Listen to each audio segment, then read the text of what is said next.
துர்க்கை அம்மன் ஆலயத்திலிருந்து இப்பொழுது சிறப்பாக தேர் திருவிழா ஒவ்வொரு நாட்களும் சிறப்பான பூஜைகளோடு நடைபெற்றுக் கொண்டிருக்கின்றது. அதே நேரத்தில் எங்களுடைய துர்க்கை அம்மன் ஆலயத்திற்காக லண்டன் மாநகரில் இருந்து வருகை தந்திருக்கின்றார் சோம பிரணவ சிவாச்சாரியார் ஐயா அவர்கள். இப்பொழுது தேர் திருவிழா பற்றி ஒரு சில விடயங்களை மான்ட்ரியல் வாழ்கின்ற அடியவர்களுக்காக சொல்ல இருக்கின்றார். வணக்கம் ஐயா. வணக்கம். அரஹர நம பார்வதி பதையே, அரஹர மகாதேவ. எல்லாம் வல்ல அன்னை துர்க்கை அம்பிகையினுடைய திருவடிகளை போற்றி வணங்கி, மொன்றியலிலே துர்காபதி என்னும் பெயர் கொண்டு அன்னையானவள் இங்கே அழகுற கும்பாபிஷேகம் கண்டு முதலாவது வருட திருவிழாவானது பிரம்மோற்சவம் என்று சொல்லுவார்கள். கொடியேற்றத்தோடு கூடிய திருவிழா இங்கே நிகழ்ந்து கொண்டிருக்கின்றது. ஒவ்வொரு நாளும் காலையும் மாலையும் அழகாக அன்னை ஒவ்வொரு காட்சியாக தந்து கொண்டிருக்கின்றாள். அந்த வகையிலே அன்னையினுடைய தேர் திருவிழாவானது உங்களுக்கு எல்லோருக்கும் தெரியும். சொல்லுவார்கள், பக்தர்கள் செறிவாக வரக்கூடிய ஒரு நாள் தேர் திருவிழா. அது மட்டும் இல்லாமல் ஊர் கூடி தேர் இழுப்பது என்பது ஒரு வாக்கியம்.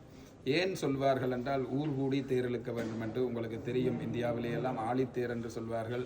பக்தர்களாலேயே அசைக்க முடியாத தேர்களாக இருக்கும். அப்படியான ஒரு பிரம்மாண்டமான உற்சவம் தான் இந்த தேர் திருவிழாவாகும். அதிலேயும் சிறப்பான திருவிழா என்று சொல்வார்கள் தேர் திருவிழா. அந்த ஒரு கணம் போய் அன்னையினுடைய தேர் வடத்தை தொட்டுவிட மாட்டோமா என்று எல்லாம் நிறைய அடியார்கள் எனக்கு தெரியும். போன வருடங்களிலே இங்கே உற்சவத்துக்கு வந்திருக்கிறேன். அந்த வகையிலே டொரண்டோவில் இருந்தெல்லாம் இங்கே அடியார்கள் வருவார்கள். அப்படியாக அமெரிக்காவில் இருந்தெல்லாம் வந்திருந்தார்கள். தூர தேசங்களிலே இருந்தெல்லாம் அன்னையினுடைய தேர் திருவிழாவிலே நாங்களும் பங்கு கொள்ள வேண்டும் என்று அடியார்கள் இங்கே சரிவாக வருவது வழமை. அதுவும் இந்த ஆலயத்தினுடைய சிறப்பு என்ன என்று பார்த்தீர்களா இருந்தால், ஆலயத்தை சூழ உள்ள பிரதான வீதிகளை கொண்ட வீதி தான் இந்த ஆலயத்தினுடைய வீதி. ஒவ்வொரு நாளும் காலையும் மாலையும் இங்கே இந்த சுத்துப்பலி என்று சொல்வார்கள், பலி போட்டு பூஜை பண்ணுவார்கள் அட்ட திக்குகளிலேயும்.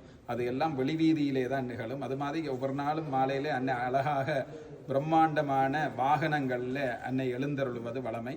அந்த வகையிலே இங்கே சிறப்பான ஒரு தேர் இங்கே அழகாக சித்திரத்தேர் செய்திருக்கிறார்கள். நல்ல பிரம்மாண்டமான தேர். ஐரோப்பிய நாடுகளிலேயும் சரி, கனடா, அமெரிக்கா போன்ற நாடுகளிலேயுமே பார்க்கின்ற பொழுது இது ஒரு அருமையான அழகிய சித்திரத்தேர் அன்னைக்காக இங்கே செய்யப்பட்டிருக்கிறது. அந்த சித்திரத்தேரானது வரக்கூடிய 9ஆம் தேதி புதன்கிழமை காலையிலே சரியாக 11:30 மணி அளவிலே, அதாவது 11:30 அன்னை தேரிலே அமர்கின்ற காட்சி நிகழும். அதாவது தேரிலே ஆரோகணிக்கிறன்னு சொல்வார்கள். அந்த ஆரோகண நிகழ்வு நிகழும்.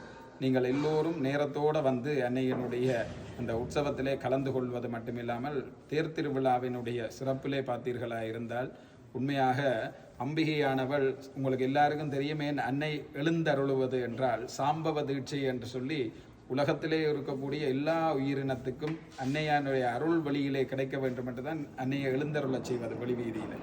ஆனால் இந்த நாட்டில் பெரிய சிறப்பு என்னென்றால், தினமும் திருவிழாவில் அன்னை எழுந்தருளுகிறாள். ஆனால் தேருக்கு அன்னையானவள் பார்த்தீர்கள் என்றால் ராஜ கம்பீரமாக எழுந்தருள்வாள். துர்க்கை அம்பாளுடைய சிறப்பு உங்களுக்கு தெரியும். துர்க்கையை வழிபடுவதனாலே எல்லாத்தையும் கடந்து செல்பவள் என்ற ஒரு பெயர் இருக்கின்றது.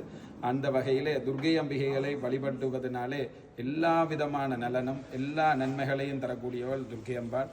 அந்த வகையிலே அன்னையினுடைய தேர் திருவிழாவுக்கு எல்லோரும் வந்து அன்னையினுடைய தேர் திருவிழாவிலே கலந்து கொள்ளுமாறு கேட்டுக்கொள்ளுகிறோம். அது மட்டும் இல்லாமல் இந்த தேர் திருவிழா சரியாக 11:30 மணி தொடக்கம் 1:30 மணி வரைக்கும் நிகழும். உங்களுக்கு தெரியும், இந்த நாட்டு சட்டத்திட்டத்துக்கு இணங்க இங்கே வந்து சிறப்பாக இந்த தேர் செய்வதற்கான இந்த ஆலய நிர்வாகத்தினர் எல்லா இதுகளையும் செய்திருக்கிறோம், ஒழுங்குகளை. அந்த ஒழுங்கின்படி 11:30 மணியிலிருந்து 1:30 மணி வரைக்கும் தேர் உலா வரும்.